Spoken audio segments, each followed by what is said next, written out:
Ladies and gentlemen, this story comes out of Nebraska, and I think we've done a couple stories out of Nebraska. It's definitely not a common thing, but nonetheless, the individual that you see on my screen, man, what she did is just indescribable. But the story is going to have some details that are probably going to rock you to the core, as well as my opinion. But that's your disclaimer if you need to exit the video. But a Nebraska woman, and I use that term loosely, was arrested this week after she allegedly beat a 5-year-old boy and left him in a car while she went to work. Then brought his body to a hospital hours after he was already dead. Antonia Cannon is the creature that you see on my screen. That is the designation. That is the name of this person. 20 years old. How many of y'all thought that woman was 20 years old?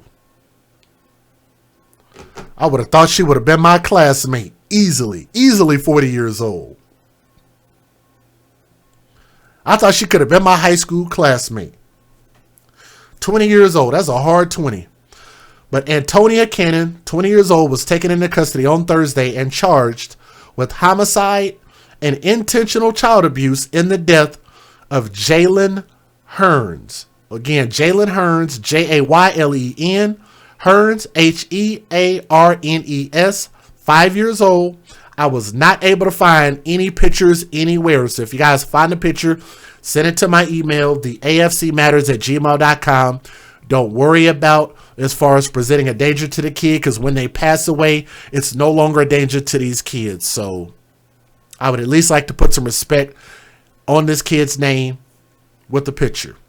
But I'm getting this article from lawandcrime.com, so thank you for the article. Officers with the Omaha Police Department on Wednesday responded to a 911 call about a deceased child who had been brought to the CHI Health Creighton University Medical Center. It's a long term. At University campus, Omaha ABC affiliate KETV reported. Upon arriving at the scene, officers reportedly noted that the child had sustained injuries that were consistent with severe child abuse. A probable cause affidavit obtained by the station reportedly said. Per KETV, Hearns, again his name is Jaylen Hearns, 5 years old, had been living with his father and Cannon, who was not his biological mother. Wow, so dad's girlfriend. Gee, wow. Dad's girlfriend. She is not the biological mother, and they were living in an apartment located near 73rd and WIRT. I think that's Wirt Circle. The biological mother reportedly lost custody of the child after allegedly abusing and hospitalizing Hearns and only had visitation rights. That means that this child was doomed between his biological mother and biological father. Didn't stand a chance. The father, by the name of Robert L. Hearns, had been in detention at the Douglas County Jail on charges that include criminal mischief and domestic violence for the past month. On record. This child did not stand a chance. Cannon, that person, reportedly told police that she worked until approximately 2 p.m. on Wednesday. During the day, she initially said that Hearns' biological mother picked up the child for lunch and stayed with him for an unknown amount of time before dropping him off at her apartment again. Cannon reportedly claimed that she picked up the boy from her home a little after 2 p.m. and brought him with her to pick up her and her other 2 children from a daycare. Cannon allegedly said that after she picked up her children, she realized that Hearns was unresponsive and cold to the touch and sought medical treatment. But Cannon reportedly told investigators conflicting stories, so she lied. I think that should be an additional charge. That should be an additional charge.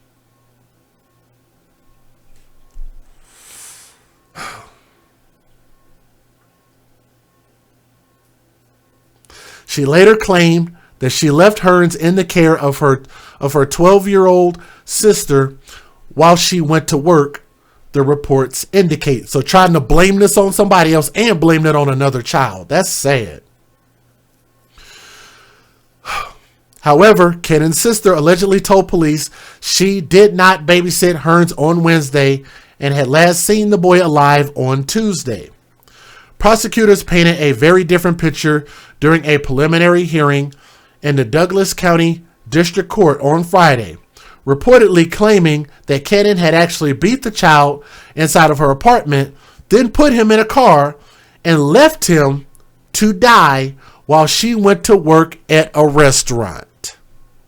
I have no words for that.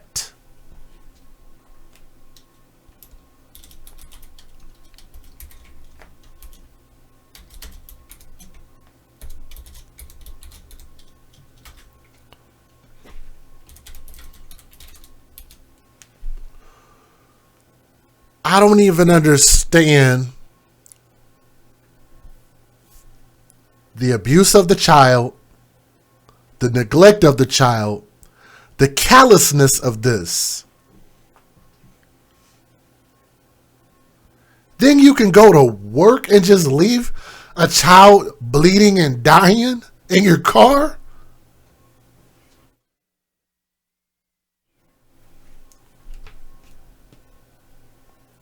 Let's keep going, man. This is hard to read.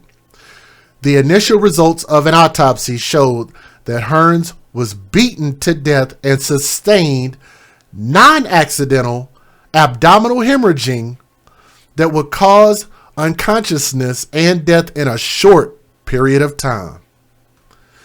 That appeared at this point in time to be the most serious injury, the bleeding in the internal organs.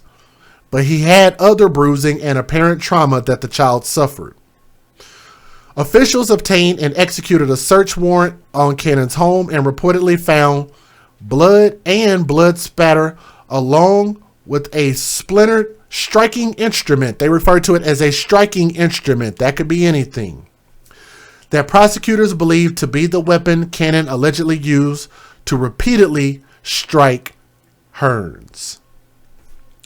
Klein reportedly said that investigators think Cannon left work, realized Hearns had been dead for a while, then called 911 and drove him to the hospital.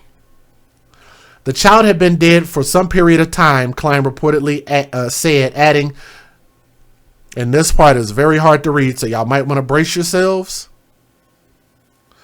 Klein added that full rigor mortis had set in by the time Cannon brought the boy to CHI. It stated full rigor mortis had already set in.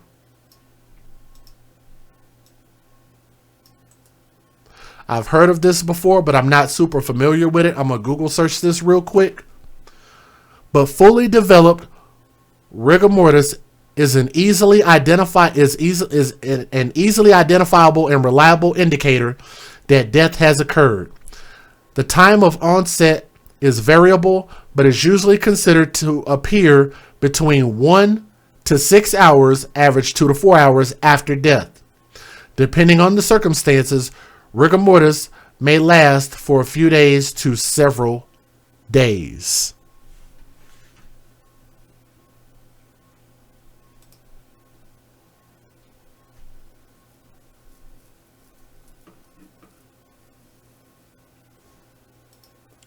And she just went to work like it was nothing.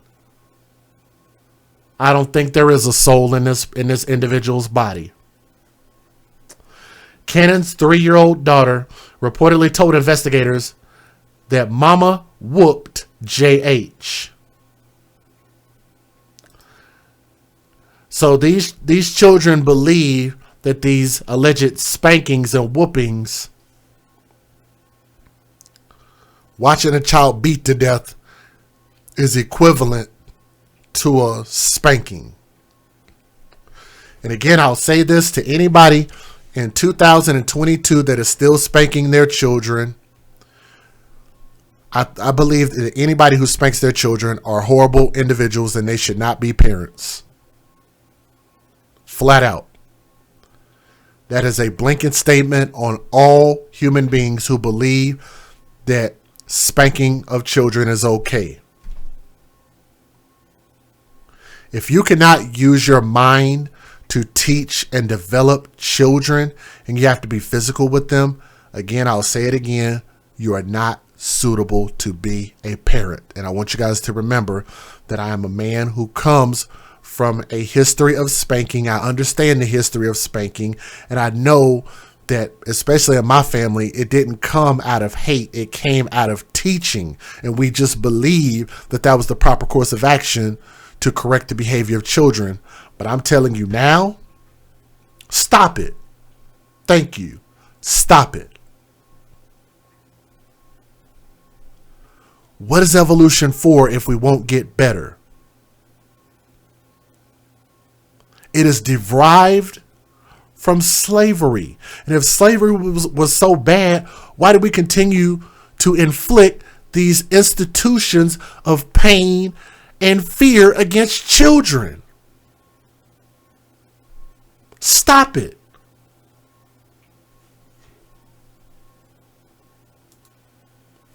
I'll ask people all the time, do you want your children to respect you or fear you? It's always my leading question, because all spanking does to children is teaches them to fear you regardless of what you say. It is pain. You have no say-so in the matter, and you're going to get hit, and it hurts. That's fear. Think about this. There's also a bully mentality. If you think about it, you could do that to little kids, but if your wife or husband gets out of line, you can't make them bend over a chair and hit them with a belt and beat them up. What do you get? Jail time. But you could do it to a child who can't speak for themselves, nor can they defend themselves. Why is that okay?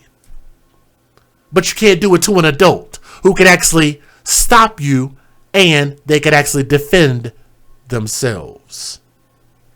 I think my message is very freaking clear. Let's continue. Following her arrest, Kennan's 2 children were placed in the care of the state. It's heartbreaking and it's sad. You know, we want to believe that our children will be protected to the utmost and people will protect our children, Klein said after Friday's hearing. And then we see something like this, and it's just so sad and maddening to see what this little boy suffered. The judge ordered Cannon to remain in detention with no bond and set a preliminary hearing for April the 5th. If she is convicted, she is facing a maximum penalty of 20 years to life in prison. There's no amount of justice that will cover the death of this kid. I think I got a couple of news videos. Let me show you guys those real quick. Fair use. Federal law allows citizens to reproduce, distribute, or exhibit portions of copyrighted motion pictures, videotapes, or video discs under certain circumstances without the authorization of the copyright holder. This is called fair use. It is allowed for purposes of criticism, news reporting, teaching, and parody, which doesn't infringe of copyright under 17 U.S.C. 107. All right. I think my message is pretty clear, and I hope that people listen with an open mind. You got to listen with an open mind and an open heart to understand this message. Let's go. This afternoon, you are here because you are charged with child abuse resulting in death. 20-year-old Antonia Cannon stood before the judge Friday to hear the charges against her. Do you understand the nature of the charge you face? Yes. Prosecutors released disturbing details in the death of 5-year-old Jalen Hearns. Preliminary autopsy results show he was beaten, and court documents reveal officers found blood and blood spatter in Cannon's home, along with a striking instrument that appeared to be splintered nearby. County Attorney Don Klein says the boy also had other injuries. That appeared, at least at this point in time, to be the most serious injury, the bleeding in the internal organs.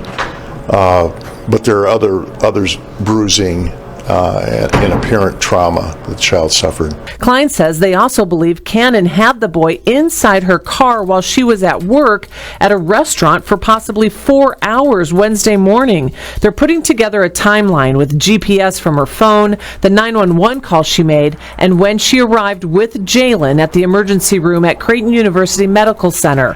Prosecutors say the boy was in full rigor mortis. This child had been dead for at least some period of time.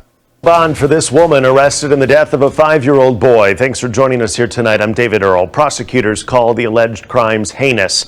They believe 20-year-old Antonia Cannon kept the dead boy in her car while she was at work. Tonight, she's charged with child abuse resulting in death. KETV News Watch 7's Michelle Bandura is live with the details tonight. Michelle. Well, David, the Douglas County attorney calls it maddening to see what the little boy suffered in his brief life. He says 5-year-old Jalen Hearns had a history of abuse, first from his own mother, and now he says at the hands of Antonia Cannon, who was watching the boy for his father. He's in jail on an unrelated charge. This afternoon, you are here because you are charged with child abuse resulting in death. 20-year-old Antonia Cannon stood before the judge Friday to hear the charges against her. Do you understand the nature of the charge you face? Yes. Prosecutors released disturbing details in the death of 5-year-old Jalen Hearns. Preliminary autopsy results show he was beaten, and court documents reveal officers found blood and blood spatter in Cannon's home, along with a striking instrument that appeared to be splintered nearby. County Attorney Don Klein says the boy also had other injuries. That appeared, at least at this point in time, to be the most serious injury, the bleeding in the internal organs, but there are others bruising and apparent trauma that the child suffered. Klein says they also believe Cannon had the boy inside her car while she was at work at a restaurant for possibly 4 hours Wednesday morning. They're putting together a timeline with GPS from her phone, the 911 call she made, and when she arrived with Jalen at the emergency room at Creighton University Medical Center. Prosecutors say the boy was in full rigor mortis. This child had been dead for at least some period of time. Prosecutors allege Cannon made inconsistent statements, first saying she left Jalen with her 12-year-old sister and the mother picked him up for lunch. The sister told police she did not babysit the boy, and the last time she saw him alive was Tuesday. Detectives also heard from Cannon's 3-year-old daughter. The defendant's 3-year-old daughter said, "Mommy whooped JH," and she also had physical injuries. It is heartbreaking and it's so sad. And you know, we want to believe that our children will be protected to the utmost. Well, a check of other court documents show a judge granted Jalen's 49-year-old father custody last summer, and his 24-year-old mother had visitation. Officers arrested the father, Robert Hearns, last month for domestic violence against Cannon. Now, she's expected back in court next month. If convicted, she faces 20 years to life in prison. Her children are now with the state. Omaha police arrest this 20-year-old woman in connection with the suspicious death of a little boy. She's due to appear in court today at 1. Officers were called to Creighton University Medical Center after someone brought in an unresponsive 5-year-old. Investigators say the boy's father is already in jail on unrelated domestic assault charges. Antonia Cannon is the mother of his other child. But again, man, let me close this out and just say this, parenting children starts in the mind, and we have to start exercising our minds and stop being so lazy as parents to just think that we can be physical with children. We got to stop doing that. But, with this person being 20 years old, very young, and then just threw your life away and then murdered an innocent, defenseless child, is just absolutely senseless. But, that just proves that you don't need to be in our society. So I think that if she gets the maximum penalty under law, then I think that would suit the story correctly. But RIP to that lost soul. And again, If you guys happen to come across the picture of the child, then you can email it to me at theafcmatters@gmail.com, and I'll happily update the thumbnail to this video to include that so we can pay proper respects to that soul, okay? Thank y'all for listening. Make sure you hit the thumbs up and share these stories. Let me know your thoughts in the comment section of this video, please, okay? Thank you.